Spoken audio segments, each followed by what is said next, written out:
Exodo Kapitulo 13. At ang Panginoon ay nagsalita kay Moises, na sinasabi, "Pakabanalan mo sa akin ang lahat ng mga panganay, anumang nagbubukas ng bahay bata sa mga anak ni Israel, maging sa tao at maging sa hayop ay akin."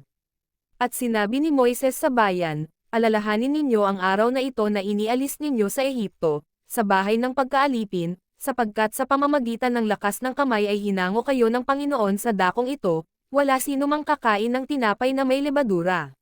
Sa araw na ito ay umaalis kayo ng buwan ng Abib.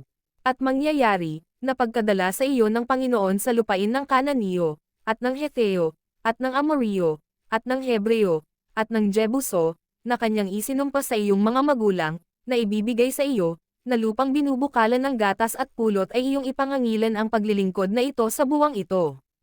7 araw na kakain ka ng tinapay na walang lebadura, at sa ika-7 araw ay magiging isang kapistahan sa Panginoon. Tinapay na walang lebadura ang kakanin sa loob ng 7 araw, at huwag makakakita sa iyo, ng tinapay na may lebadura, ni makakakita ng lebadura sa iyo, sa lahat ng iyong mga hangganan. At sasaysayan mo sa iyong anak sa araw na yaon, na iyong sasabihin, dahil sa ginawa ng Panginoon sa akin nang ako'y umalis sa Ehipto. At sa iyo'y magiging pinakatanda sa ibabaw ng iyong kamay, at pinakaalaala sa pagitan ng iyong mga mata, upang ang kautusan ng Panginoon ay sumaiyong bibig, sapagkat sa pamamagitan ng malakas na kamay, ay inalis ka ng Panginoon sa Ehipto. Isasagawa mo nga ang palatuntunang ito sa kapanahunan nito taon-taon. At mangyayari, pagkadala sa iyo ng Panginoon sa lupain ng Kananeo, gaya ng isinumpa sa iyo at sa iyong mga magulang, at pagkabigay niyaon sa iyo, ay ihihiwalay mo para sa Panginoon yaong lahat na nagbubukas ng bahay bata, at bawat panganay na mayroon ka na mula sa hayop, ang mga lalaki, ay sa Panginoon.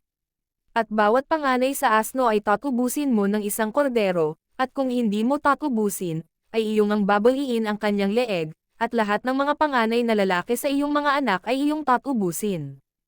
At mangyayari, na pagtatanong sa iyo ng iyong anak sa panahong darating, na sasabihin, "Ano ito?"